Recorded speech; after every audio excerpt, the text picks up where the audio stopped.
अगर आप भी यही सोचते हैं कि खिचड़ी सिर्फ बीमार लोगों का खाना होती है, तो आज की ये रेसिपी आपकी ये सोच हमेशा के लिए बदल देगी। इतनी क्रीमी, फ्लेवरफुल और इतनी कंफर्टिंग मूंग दाल खिचड़ी बनेगी कि एक प्लेट से दिल ही नहीं भरेगा। और इस रेसिपी के साथ मैं शेयर कर रही हूँ मेरी फेवरेट लहसुन टमाटर की चटनी, जो इस खिचड़ी का टेस्ट डबल कर देगी। इस खिचड़ी का हर दाना परफेक्टली कुक और खिला खिला होगा। मूंग दाल बिल्कुल क्रीमी होगी और मसालों का बैलेंस इतना लाजवाब होगा कि हर बाइट में घर का असली कंफर्ट फील होगा। और सबसे अच्छी बात यह है कि ये रेसिपी बिगनर्स भी बहुत ही आसानी से बनाकर तैयार कर सकते हैं। और बिलीव मी, इस कॉम्बिनेशन को अगर आपने एक दफ़ा ट्राई कर लिया तो फिर बार बार इसी तरह से खिचड़ी बनाएंगे।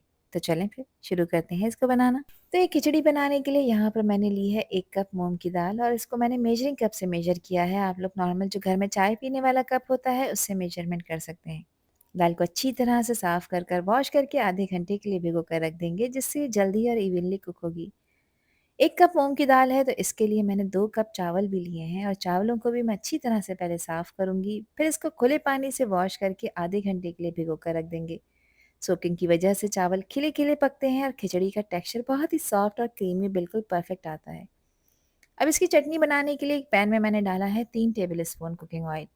यहाँ मेरे पास बड़े साइज़ की 7 से 8 लहसुन की कलियाँ हैं, और इनको इसमें फ्राई करेंगे इतना कि ये थोड़ी सी सॉफ्ट हो जाएं और इनका कलर भी चेंज हो जाए। जैसे ही लहसुन पे एक अच्छा खूबसूरत सा कलर आएगा, इसको पैन में से निकाल कर एक अलहदा से प्लेट में रखेंगे। और अब उसी ऑयल में मैंने डाले हैं 3 बड़े साइज़ के टमाटर। अगर आप वेट में मेजर करेंगे इसको तो ये तकरीबन 400 ग्राम के आसपास हैं। टमाटर की हर साइड को तकरीबन 2 से 3 मिनट के लिए पका लेंगे, ताकि यहाँ पर सॉफ्ट हो जाएं, और इसका छिलका रिमूव करना है। एक साइड को 3 मिनट पकाने के बाद अब मैंने इसकी साइड चेंज की है, और इस वक्त गैस का फ्लेम लो मीडियम की तरफ है। दूसरी साइड को भी 2 मिनट के लिए पका लेंगे। अब यहाँ पर टमाटरों को गलाना है, दोनों साइड्स को मैंने अच्छी तरह से पका लिया है। बस अब इसे कवर कर गैस का फ्लेम लो करेंगे और 8 मिनट के लिए टमाटरों को पकने देंगे, ताकि यहाँ पर सॉफ्ट हो जाएं। 8 मिनट हो चुके हैं टमाटरों को पकते हुए। देखिए, इन्होंने थोड़ा सा पानी रिलीज़ करना भी शुरू कर दिया है।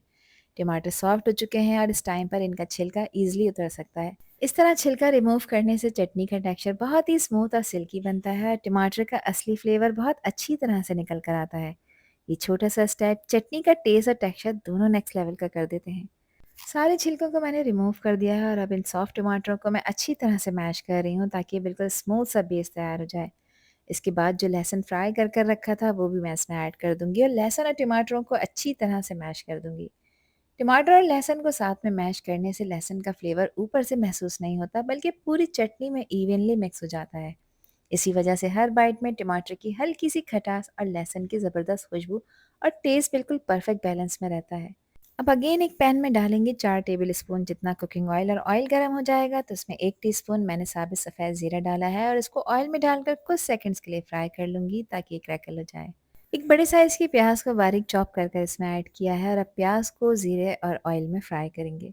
अच्छा, प्याज को यहाँ पर कोई ज़्यादा कलर नहीं देना, सिर्फ इसको ट्रांसलूसेंट सॉफ्ट हो जाने तक ही फ्राई करना है। ध्यान रखें कि प्याज को ज़्यादा ब्राउन नहीं करना, बस इतना फ्राई करना है कि इसका जो रॉ टेस्ट है ये ख़त्म हो जाए और हल्की सी मिठास आ जाए।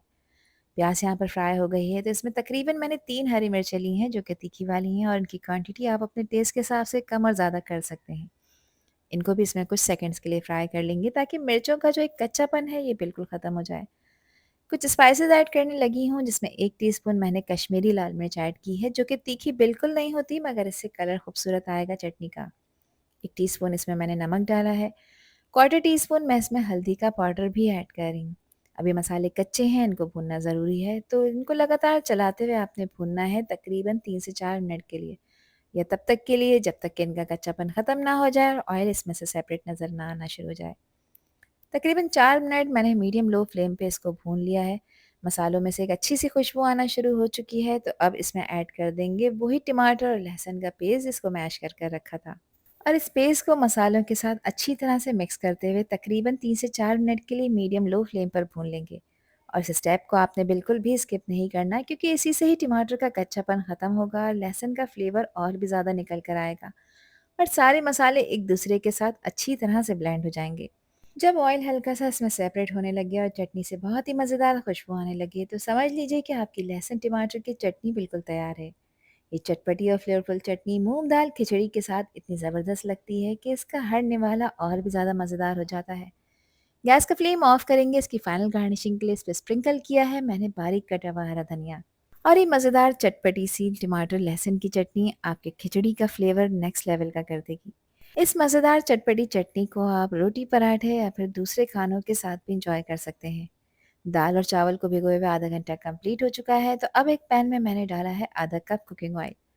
ऑयल को मीडियम फ्लेम पे गरम करेंगे। यहाँ कुछ साबित खड़े गरम मसाले हैं, जिसमें 2 बड़ी इलायचियाँ हैं, 3 से 4 लौंगे हैं, 4 साबित गोल लाल मिर्चें हैं, 2 दालचीनी के छोटे टुकड़े हैं, 4 से 5 हैं काली मिर्चें और 1 टीस्पून साबित सफ़ेद ज़ीरा है। इन तमाम खड़े गरम मसालों को ऑयल में कुछ सेकंड्स के लिए फ्राई करेंगे, ताकि इसकी खुशबू ऑयल में रिलीज़ हो जाए।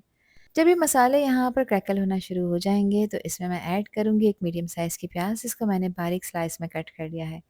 अच्छा, प्याज़ को भी यहाँ पर अब कोई कलर नहीं देना, सिर्फ़ इसको इतना फ्राई करना है कि यहाँ पर ट्रांसलूसेंट होकर थोड़ी-सी सॉफ्ट हो जाए। प्याज़ को लगातार चलाते हुए मैंने फ्राई कर लिया है और ये यहाँ पर सॉफ्ट हो चुकी है, तो अब इस पॉइंट पर मैं इसमें ऐड कर रही हूँ 1 टीस्पून भरकर अदरक और लहसुन का पेस्ट, जो कि हमारी खिचड़ी को एक परफेक्ट पेस्ट भी देगा। अदरक और लहसुन को इसमें डालकर अच्छी तरह से फ्राई कर लेंगे, ताकि इसका जो रॉ फ्लेवर है ये बिल्कुल ख़त्म हो जाए। अदरक और लहसुन को भूनने का स्टेप आपने बिल्कुल भी स्किप नहीं करना। अगर जल्दी में अगर आप इसे नहीं भूनते हैं, तो फिर इससे ये होता है कि खिचड़ी में इसका जो रॉ टेस्ट है वो रह जाता है। यहाँ इसको मैंने भून लिया है तकरीबन 2 से 3 मिनट के लिए, और अब मैं वही कप यूज़ कर रही हूँ जिस कप से मैंने दाल और चावल को मेजर किया था।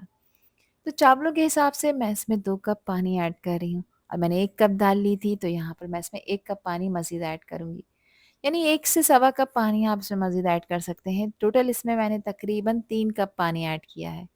इसी पॉइंट पर मैं इसमें 2 टीस्पून नमक ऐड कर रही हूँ, और नमक आप हमेशा अपने टेस्ट के अकॉर्डिंग रखा करें, जितना खाना आप पसंद करें।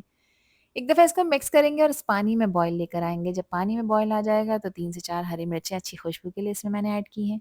दाल और चावल का एक्स्ट्रा पानी मैंने स्ट्रेनर में डालकर निकाल दिया है और अब इसमें ऐड कर दिया है।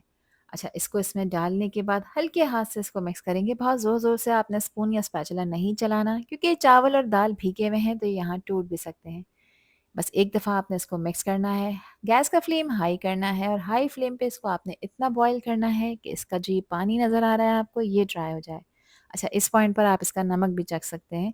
मुझे नमक बिल्कुल परफेक्ट लग रहा था, अगर आपको कम लगे तो आप इसमें मज़ीद ऐड कर सकते हैं। खिचड़ी का पानी यहाँ पर ड्राई हो चुका है, तो बस अब गैस का फ्लेम लो करेंगे, इसको कवर कर कर दम वाली आँच पर दम पर रखेंगे तकरीबन 10 से 12 मिनट के लिए। यहाँ 12 मिनट बाद मैंने गैस का फ्लेम ऑफ कर दिया है। कवर हटाएँगे और खुशबूदार हमारी खिचड़ी बनकर तैयार हो चुकी है। हल्का-सा इसको मिक्स कर लेते हैं, और आप लोग देख सकते हैं कि चावल का हर दाना कितना फ्लफ़ी और खिला-खिला बनकर तैयार हुआ है। इस पॉइंट पर बहुत हल्के हाथों से आपने मिक्सिंग करनी होती है, ज़्यादा फ़ोर्स नहीं लगानी होती। ज़्यादा ज़ोर से चलाएँगे तो चावल डेलिकेट हुए हुए होते हैं, वो टूट भी सकते हैं।